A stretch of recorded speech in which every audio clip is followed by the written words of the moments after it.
Tu es délégué de classe? Non, Tu aurais voulu être délégué de classe? non, Pourquoi? parce qu'il y a beaucoup de responsabilités. Faut aller aux réunions, tout ça. Et tu as peur des responsabilités?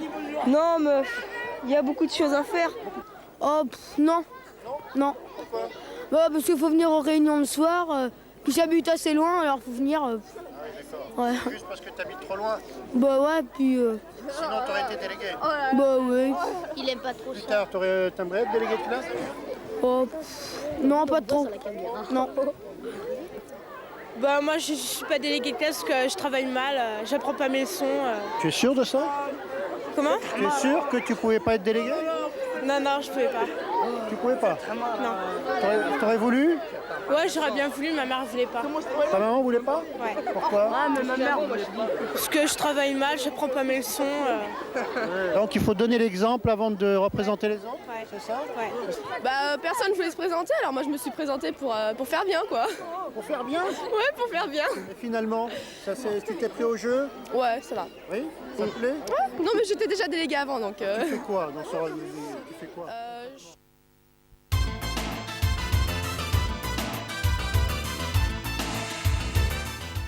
Quel est ton rôle essentiel?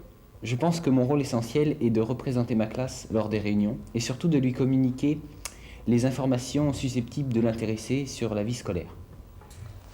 Quels sont les différents droits des délégués? Alors les délégués ont une multitude de droits. Ils ont par exemple le droit de réunion.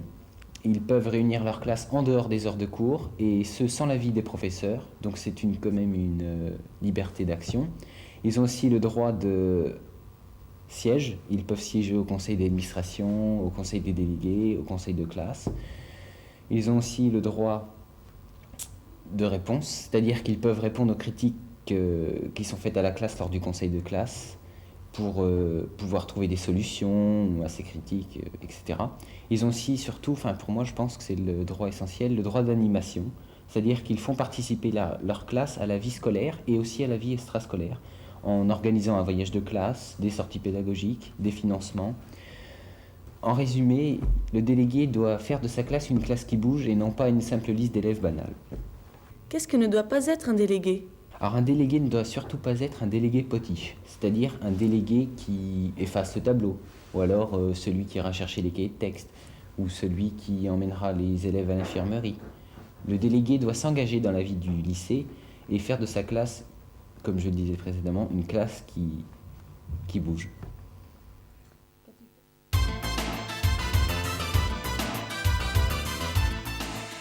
Il faudrait peut-être essayer de rendre l'élève plus acteur.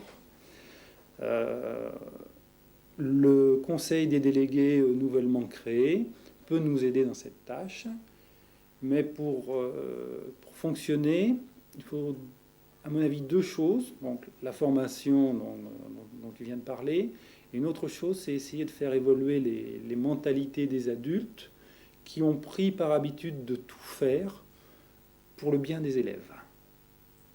Et je crois que là, il y a un cap qui va être difficile à franchir. Ça va être de laisser faire les élèves eux-mêmes pour leur bien. Même si, à la limite, ils font des bêtises, quoi, même s'ils nous gaspillent un petit peu d'argent. Mais ça va être là qu'ils vont réellement se former en agissant eux-mêmes.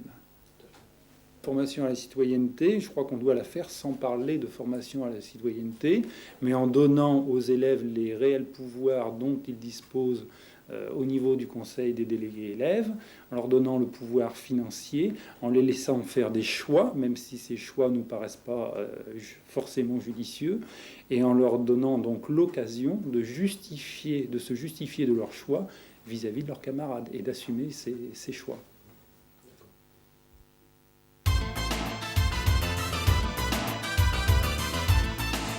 Bon, j'ai vécu quelques conseils de classe. Je dirais que c'est un peu différent selon les établissements. Bon, il arrive que le délégué ne soit pas considéré comme délégué de classe, mais comme un élève à qui on a des griefs à reprocher. Je pense que c'est pas le conseil de classe, c'est pas le lieu où on doit le considérer comme élève, mais on doit le considérer comme délégué. À À la décharge des adultes aussi, c'est vrai que le délégué n'a pas forcément toujours réellement préparé le conseil de classe, enquêté auprès de ses camarades. Là aussi, il y a un travail de formation à faire pour qu'il puisse jouer pleinement son rôle et être représentant des élèves.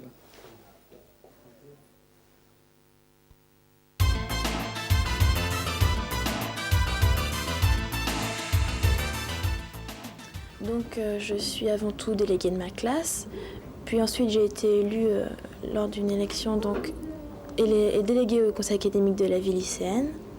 Donc c'est une assemblée sur la région.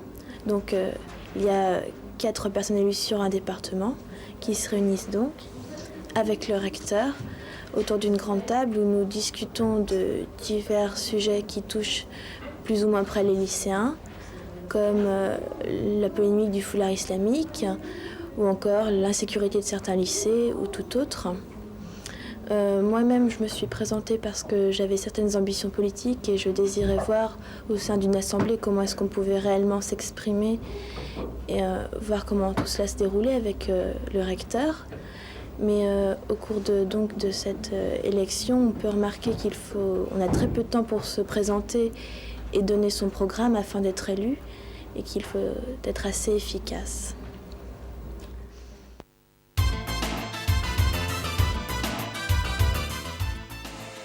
Voilà, c'est tout ce qu'il y a à faire pour le moment. Donc pour vous, il y en a 12 qui vont venir et qui vont écrire ce qu'est pour eux un bon délégué, en essayant de le définir en un mot, si possible.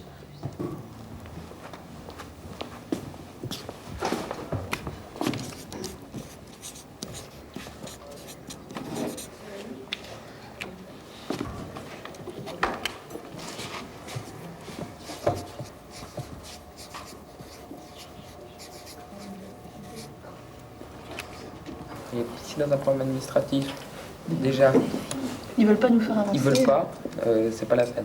Ils veulent nous dire non, ils nous diront non. Passe pour le travers. Moi, je trouve que vous êtes tous un petit peu là dans un système d'alibi quand même avec ce non. C'est-à-dire, de toute façon, s'ils disent non, il est hors de question que les choses puissent changer. Moi, je suis pas très sûre. C'est bon.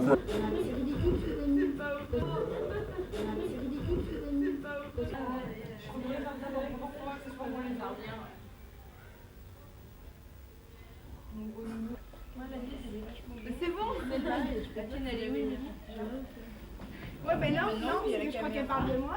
Comment le conseil de classe du premier trimestre s'est déroulé, pour savoir comment c'est organisé.